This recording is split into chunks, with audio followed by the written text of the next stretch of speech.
Does curing 1,000 people's blindness for content count as opportunism? Does donating 20,000 shoes to African kids equal taking advantage of poverty to get views? Twitter sure seems to think so. Philanthropy is always a tricky topic to navigate because it's a double-edged sword, and especially with the way social media has evolved, everyone's opinion is now being amplified and retweeted, and every reaction draws an even larger reaction, until you get this whirlwind of madness where the question that started the conversation in the first place has long been forgotten. So how much of it is actually justified, and how much is simply outrage culture doing its regular old thing? Today we're going to take a look at the recent developments with MrBeast's philanthropic content, how it's been received by the public, and how nobody is actually right on either side of the argument. But before we get into it, wait, Wilfer, what's going on?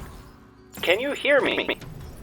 Sorry about that. It looks like we've just been hacked by Silverwolf, the tenacious hacker from the game Honkai Star Rail, who happens to be sponsoring this video. This hugely anticipated space fantasy RPG is created by Hoyoverse, the same creators of Genshin Impact. The game is a semi-open world full of rich interactive experiences, compelling lore, endless team-building possibilities, diverse enemies and environments, characters and upgrades for a truly personalized experience. You have over 20 playable characters, and the voice acting is absolutely top-notch, with options for English, Japanese, Chinese, or Korean. It's free to play, now available on PC and mobile, and they're planning to soon release it on PlayStation as well. With your account data being transferable across platforms, you can now also play as the rebellious hacker Silverwolf, adding weaknesses to your enemies, or the calm and collected Locha, with his healing powers and dispelling of enemy buffs. Honkai Star Rail is free to play, and if you download the game using my custom redeem code right now, you'll get an extra bonus of 50 Stellar Jade. Hit the link in the description to check it out and support the channel. Thanks again to Honkai Star Rail for sponsoring us. Now let's get back into our video.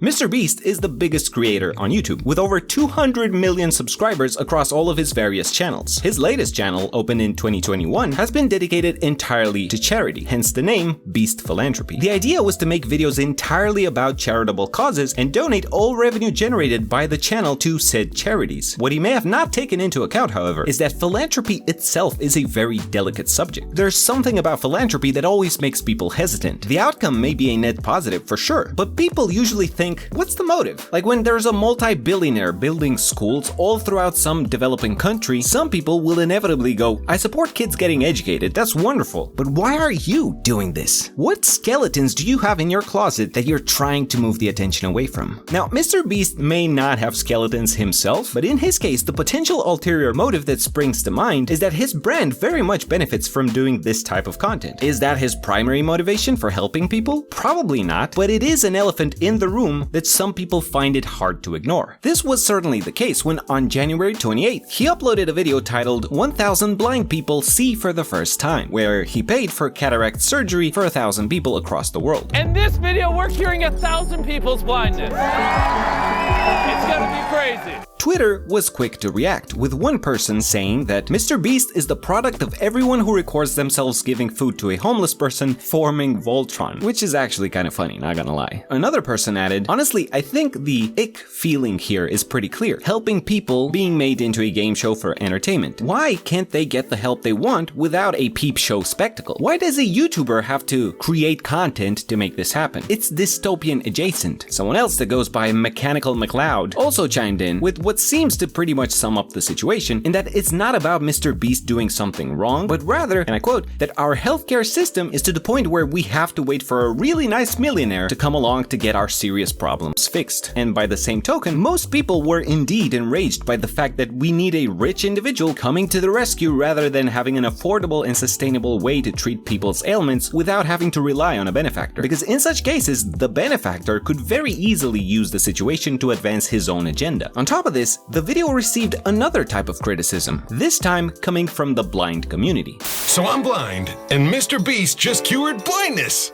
Because of his video, tens of millions of people around the world think that blindness is cured. Why is that a bad thing? It's because fundraising efforts to actually cure blindness are still ongoing, and those efforts are going to be hampered greatly by the misconception that blindness is cured. MrBeast knows all the ins and outs of YouTube, how to optimize titles, video intros, the tone of his content. Everything is carefully planned to ensure maximum viewership, which is how he got to be the #1 creator on YouTube to begin with. However, the principles he applies to his regular videos are not quite compatible with a video where he talks about eye surgery. One is made strictly for entertainment, while the other needs to be approached with a little more care. So I do see why this angle of criticism is pretty valid. As the person who made this short already pointed out, the responsible way to title the video would have been 1,000 blind people who develop cataracts can see better for the first time in a long while. But then that doesn't sound quite as catchy, does it?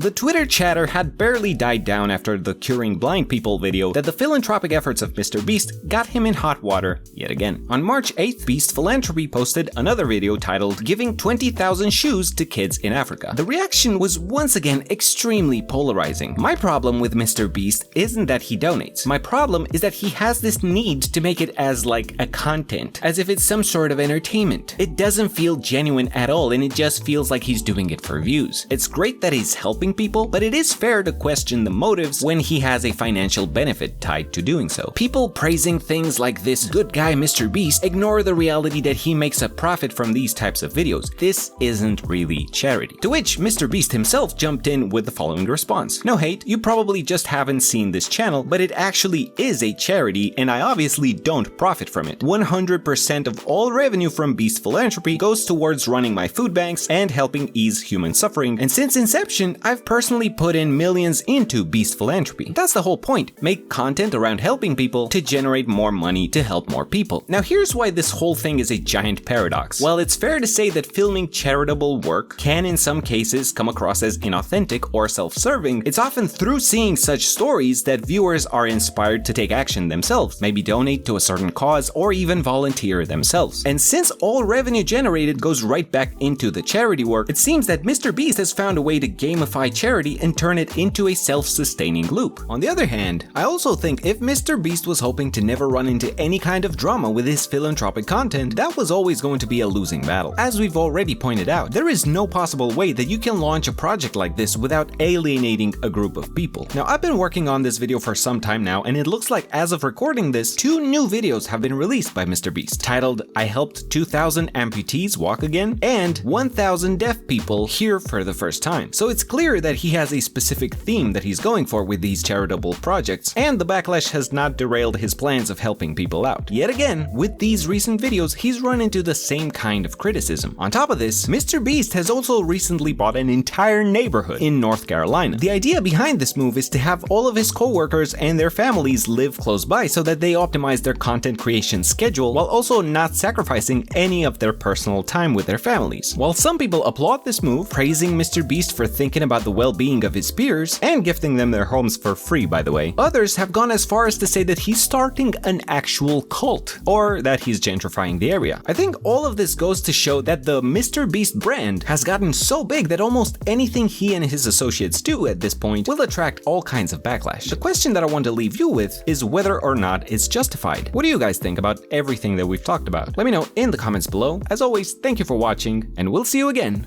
very soon.